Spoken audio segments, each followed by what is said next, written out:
Good morning, dear students. My name is Deepak Vasist. I am your science teacher for class 9th. Today we are going to start our online classes for science subject by NCERT book. This year many students scored very well in mathematics, but they have scored a very low marks in science. The reason behind it is that they have not covered NCERT exercises. NCERT की exercise अगर आपने कर ली तो चाहे 12th की board exam का paper हो या 10th का, दोनों आपके हो जाएंगे. NCERT साइंस में मस्ट है पढ़ना एक बार.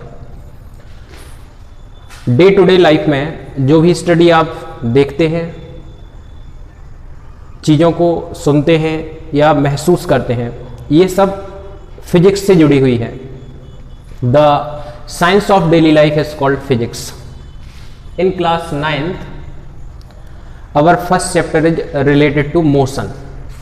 So motion, I am in motion. This chalk is in motion. Air molecules are in motion. Motion, rest. Motion and rest both are relative terms. ये दोनों चीज़ें एक साथ हो सकती हैं. जैसे कि इस समय मैं स्टैंडिंग पोजीशन में हूं तो आप कहेंगे कि सर रेस्ट पोजीशन में है, लेकिन पूरी की पूरी अर्थ तो रोटेट कर ही रही है खुद की एक्सिस पे. तो अर्थ सरफेस से बाहर से कोई देखेगा तो वो कहेगा कि objects are in motion. So motion and rest both are relative to each other. एक दूसरा एग्जाम्पल सुन लीजिए आप. बस में आप बैठे हैं, आपके बगल में एक दूसरा यात्री बैठा है, तो आप दोनों एक दूसरे से क्या कहेंगे कि हम दोनों बस में एक साथ बैठे हैं. कोई आदमी सड़क पे खड़ा होकर आपको देखेगा तो वो क्या कहेगा कि देखो वो दोनों बस से जा रहे हैं. तो हो गया. आप कह रहे हो कि हम बैठे हैं कि रेस्ट में हो, और वो कह रहा है आप जा रहे हो मोशन में. तो rest and motion are relative terms. तो थोड़ा आपको समझ में आया होगा कि कोई भी चीज एक समय पे मोशन में भी हो सकती है एंड रेस्ट में भी हो सकती है. डिपेंड करता है कहाँ से उस चीज को देखा जा रहा है. जब आप बस के अंदर से देखेंगे तो वो आपको रेस्ट में दिखेगा, और जब आप बस के बाहर से देखेंगे तो चलता हुआ. तो ये चीजें हमें बताई जाएंगी. वन बाय वन हम लोग स्टडी करेंगे मोशन की. किसी भी चीज को स्टडी करने से पहले, लेसन शुरू करने के पहले कुछ फिजिकल टर्म्स हम लोग डिफाइन करते हैं. तो बिल्कुल यहां पे करेंगे. कुछ आप लोग पहले से जानते होंगे, कुछ आपको नई चीजें बताई जाएंगी, इंटरेस्टिंग होंगी. क्या आपने कभी डिस्टेंस सुनी है? दूरी सुनी होगी. दूरी, गुरसराय से झांसी की दूरी कितनी है? झांसी की एग्जैक्ट नहीं होगी पता, लेकिन सुनी है दूरी कुछ होती है. Displacement and distance. डिस्प्लेसमेंट पढ़ने के बाद हम लोग पढ़ेंगे इसी में speed and velocity. Speed and velocity. After this in the same chapter we will study acceleration and last I will tell you jerk. इतनी चीजें आपको बताई जाएंगी, तब आप मोशन की स्टडी करने लायक स्थिति में आ पाएंगे. ठीक है. तो वन बाय वन शुरुआत करते हैं. सबसे पहले डिस्टेंस की डेफिनेशन जान लेते हैं, इसको परिभाषित कर लेते हैं. तो डिस्टेंस है the total length of path. The total length of path, रास्ते की लंबाई. जो रास्ता आपने तय किया है उसकी पूरी लंबाई अगर आपको पता है, then that length will be called distance. लिख लीजिए, एक कॉपी पेन उठा लीजिए और लिख लीजिए distance is defined as the total length of the path. बस वन लीनियर डेफिनेशन याद करनी है, ज्यादा रटा रटी नहीं.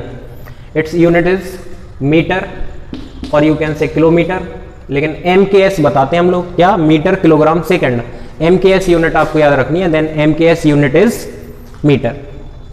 तो डिस्टेंस क्लियर हुआ आपको क्या है? The total distance of the path covered. यहाँ से आप झांसी गए, झांसी से फिर यहाँ आ गए, 140 किलोमीटर इज द डिस्टेंस। ठीक है, यहाँ से झांसी गए 70, फिर 70 वापस आ गए, distance is equal to 140 kilometre and it is a scalar quantity. Scalar का मतलब होता है जिसमें डायरेक्शन से कोई मतलब नहीं है, जिसमें डायरेक्शन से मतलब होगा वो कहलाती वेक्टर। डिफाइन करते हैं डिस्प्लेसमेंट को, तो आपको ज्यादा अच्छे से समझ में आएगा क्वेश्चन, क्योंकि यहीं से बनता है। तो एक कोई ए पॉइंट से बी पे जाता है, बी से सी पे पहुंच जाता है। Here the distance will be A B plus B C. A B is something 3 kilometres, B C is something 4 kilometer, then the distance will be 3 plus 4, that is 7 kilometer, but displacement will be this one, AC. The minimum distance between initial and final point is called displacement. लिख लीजिए इसको सुनते। The minimum distance between initial and final point is called displacement. न्यूनतम दूरी, जो कम से कम दूरी होगी इनिशियल और फाइनल पॉइंट के बीच। जैसे इसमें 70 किलोमीटर गए झांसी और वापस आ गए उसी पॉइंट पे, ए से गए और ए पे वापस आ गए, then displacement will be 0। In this case the displacement will be 0 because the distance between initial and final point is 0। A point से गए थे, ए पे वापस आ गए। Here the displacement will be equal to AC। अगर ये angle 90 degree है देन पाइथागोरस लगा के आप निकालिए, this displacement will be 5 kilometre. ठीक है, this displacement will be 5 kilometre. तो ये अंतर है डिस्टेंस और डिस्प्लेसमेंट के बीच का। एक दूसरा एग्जाम्पल लेते हैं क्योंकि इसमें से क्वेश्चन 100% बनता है। और ये और लिख लेना, its unit is also metre, MKS unit is metre and it is a vector quantity. Vector मतलब इसमें डायरेक्शन मैटर करती है। इस साइड आप गए, पॉजिटिव लिया +70, लौट के आओगे तो -70, +70 -70 0 displacement. Okay, here direction matters, it is a vector quantity. एक और एग्जांपल ले लो ये समझने के लिए। सर्कुलर पाथ का देख लेते हैं जल्दी से। यहाँ पे जगह है, सर्कुलर पाथ में एक पार्क है जिस पे आप घूम रहे हो। ठीक है, तो यहाँ से चलना शुरू करते हो, एक चक्कर लगा लिया, 1 साइकिल कंप्लीट करोगे। ठीक है, तो जो डिस्टेंस होगी वो कितनी होगी 2πr।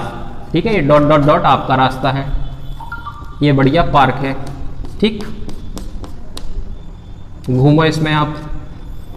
ठीक है, तो 2πr हो गई डिस्टेंस। लेकिन एक चक्कर अगर आप यहां से यहीं आ जाओगे, ए पॉइंट से ए पे आ जाओगे, देन डिस्प्लेसमेंट कितना होगा? Displacement will be 0 because the distance between initial and final point is now 0। ए से गए थे, ए पे आ गए। तो डिस्प्लेसमेंट के क्वेश्चन आपसे पूछे जाते हैं। अभी इस वीडियो में केवल मैं आपको डिस्टेंस एंड डिस्प्लेसमेंट ही बता रहा हूं। जो आपको ना आए समझ में, इसमें डाउट बॉक्स बना है, नीचे आप चैट में कमेंट कर सकते हैं, अपने डाउट पूछ सकते हैं। नेक्स्ट वीडियो में वो डाउट बिल्कुल क्लियर कर दिया जाएगा। ठीक है, ये भी आपको अच्छे से समझ में आया होगा डिस्टेंस डिस्प्लेसमेंट। नेक्स्ट लेक्चर में आपको बाकी के टर्म्स समझा दिए जाएंगे। आप अपनी नोटबुक बना लें, नोटबुक में जो बोर्ड पे रहता है वीडियो पॉज करके आपको लिखना है, और इसके नोट्स भी आपको सुन के बनाने हैं खुद से, वो आपके चेक हो जाएंगे, कॉपी आपकी चेक हो जाएगी। अच्छा, इनकी वर्कशीट आपको जरूर मिलेगी प्रिंटेड, इनकी वर्कशीट मिलेगी जो आपको लेक्चर्स पढ़ाए जाएंगे, उन्हीं पे वर्कशीट जो कि आपको सबमिट करनी होगी एज अ होमवर्क। स्कूल में आपको सबमिट करनी होगी और स्कूल से ही प्रिंटेड इनकी आपको सीट मिलेगी। ठीक है, तो अभी जो काम आपका है वो है इन लेक्चर्स को देखना और इनमें अगर कोई डाउट रहता है तो वो निकालना। ठीक है, थैंक यू फॉर टुडे।